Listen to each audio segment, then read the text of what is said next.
നമ്മൾ മലയാളികളുടെ ട്രഡീഷണൽ ജ്വല്ലറികളിൽ ഏറ്റവും ബ്യൂട്ടിഫുൾ ആയിട്ടുള്ള ഒരു ജ്വല്ലറിയാണല്ലേ ഈ മാങ്ങാമാല എന്ന് പറയുന്നത്.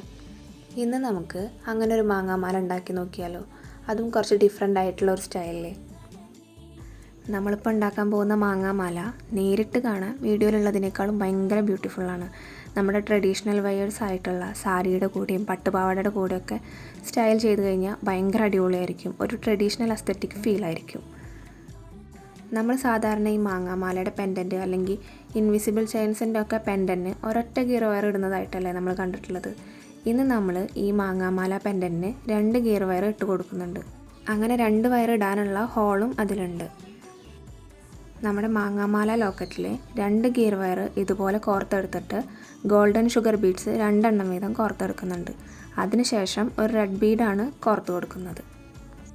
ഈ റെഡ് ഗ്രീനൊക്കെ നമ്മുടെ ട്രഡീഷണൽ ജ്വല്ലറി അല്ലെങ്കിൽ ഒരു ട്രഡീഷണൽ കളർ കോമ്പിനേഷൻസ് ആണല്ലോ. അതുകൊണ്ടാണ് ഞാനിവിടെ റെഡ് കളറിലുള്ള ബീഡ് തന്നെ എടുത്തിട്ടുള്ളത്.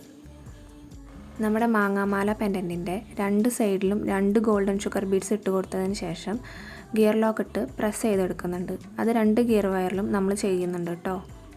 അതിന് ശേഷമാണ് റെഡ് ബീഡ് ഇട്ടിട്ട് അതിൻ്റെ 2 സൈഡിലും ഗിയർ ലോക്ക് ഇട്ട് പ്രസ് ചെയ്തെടുക്കുന്നത്.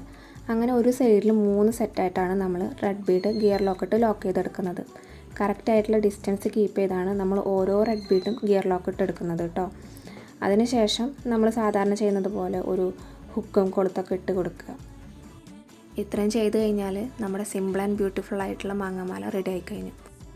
അപ്പോൾ വീഡിയോ ഇഷ്ടമായി കഴിഞ്ഞാൽ എന്താ ചെയ്യേണ്ടതെന്നുള്ളത് മറക്കില്ലല്ലോ.